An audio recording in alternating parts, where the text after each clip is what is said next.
Hello and welcome back. No, I'm not appropriately dressed for this. Hang on while I get changed. Yeah, this should be more suitable for the subject matter at hand. Anyway, today we're reviewing Shadow the Hedgehog, which, depending on who you ask, is either the coolest shit ever, as well as the last game of the Sonic Renaissance as it was, or a cheap and misguided attempt to capitalise on what was considered cool in the early to mid 2000s, as well as being the first game in what was considered the Sonic Dark Age. So let's play this game and judge for ourselves, shall we?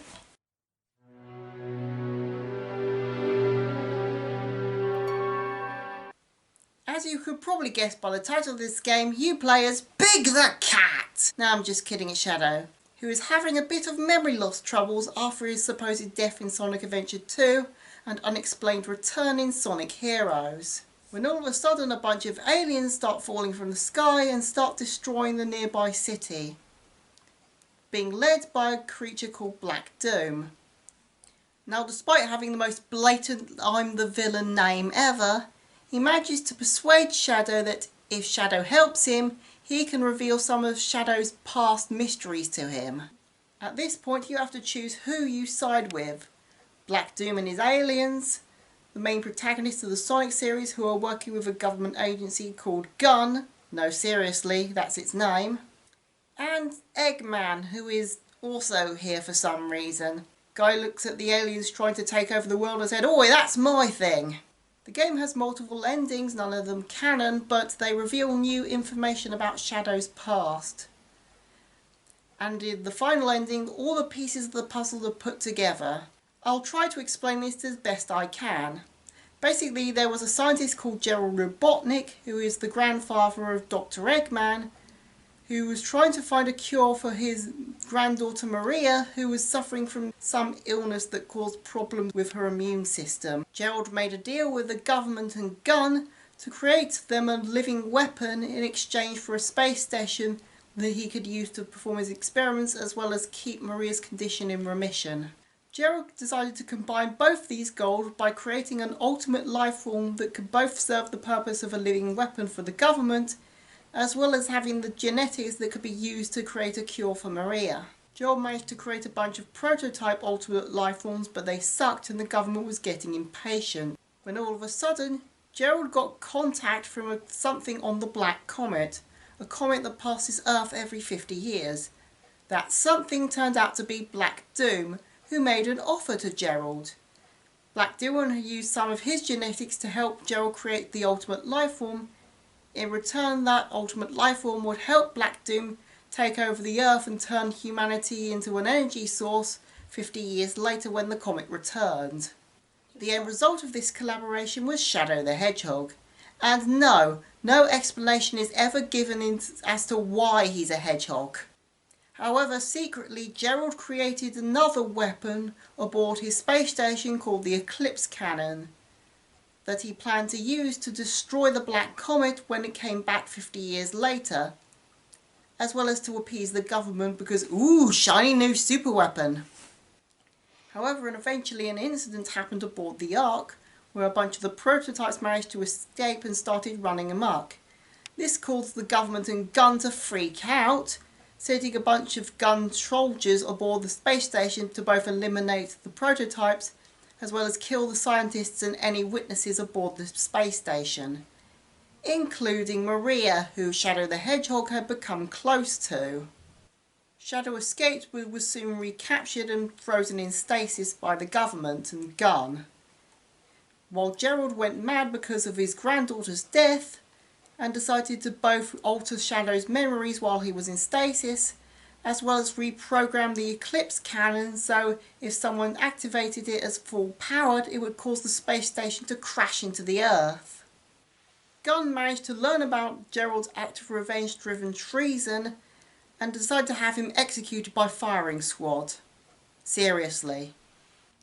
Shadow was then reawakened 50 years later by Dr. Eggman, setting forth the events of Sonic Adventure 2, at the end of which Shadow was presumed dead after sacrificing himself to stop the space station from crashing into the Earth. However, in reality, Dr. Eggman managed to retrieve Shadow's body, stick it in stasis again, as well as making a bunch of Shadow androids for some reason. However, Shadow was released from stasis by Rouge in Sonic Heroes, but all these events has caused him to lose his memories, hence why the events of this game happen. Everybody got that? Finally, after clearing up what the fuck is going on, Shadow confronts Black Doom, who's used the Chaos Emeralds to teleport the Black Comet to Earth. Shadow then uses the Emeralds himself to turn into a Dragon Ball Z reference, manage to defeat Black Doom's true form, and then use the Chaos Emerald's power to teleport the comet back into space, where the current inhabitants of the space station use the Eclipse Cannon to destroy it. World saved, that's the end of the story.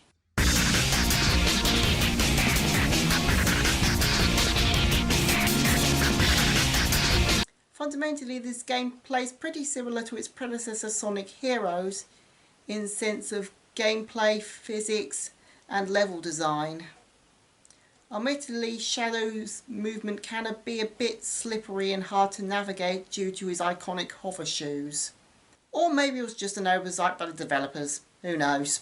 However, the first main difference this game has compared to its predecessors is that, unlike the team-based co-op of the previous game, this game's main gimmick is that you can use guns, whether it be hyper-realistic guns, silly Eggman robot guns, or weird alien guns that look like a toilet seat. The other notable thing is how the levels are laid out, as in each level you're given 2 to 3 objectives, and depending on the objective you choose to complete, will determine which next level you end up in, and eventually which ending you'll get. However, you have to play through the game multiple times to get all 10 endings if you want to get the true ending, which is the only canonical one. You also have 2 chaos energy meters, a blue one and a red one, which fill up respectively depending on which enemies you take down, whether they be human or human-allied or alien/Eggman robots. If you fill up the blue one and you activate it, it allows you to essentially boost through a large chunk of the level. While if you fill up the red one, you can use it to cause massive explosions. This game also has a multiplayer, but let's be fair, who is going to play Shadow the Hedgehog for the multiplayer?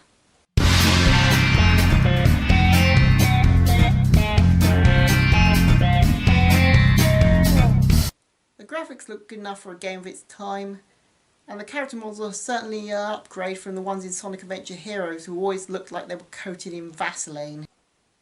Although one thing I will note is the levels themselves. While some of them do sort of fit the expected tone of being darker and grimmer or more aggressive than previous Sonic games, other ones just feel light, brighter and even more fitting to regular Sonic games. There are also some weird levels such as the haunted castle level or the weird neon circus level. However, I'll leave it up to my colleague to cover probably the most remembered part of this game, the music. The gameplay's music primarily comprises of neo-metal and techno-pop, especially through the first level, which might get a bit annoying due to the amount of times you have to play for it. There is quite a bit of singing on the soundtrack, probably more than any other game I've covered so far, especially during the beginning opening titles of the game as well as the several endings. For example, All of Me, Waking Up, Almost Dead, Chosen One and All Hail Shadow. There are also a few themes that are reprised from previous games, for example Dr. Eggman's theme from Sonic Adventure 2. There was also a very memorable track at the true ending of the game, which starts off as a very sad piano piece called Never Turn Back. There's also the bizarre and weirdly appropriate music that plays during the circus level as well. Overall, I'd say the soundtrack is pretty memorable, pretty well done, and depending on who you ask, probably the best part of the game itself.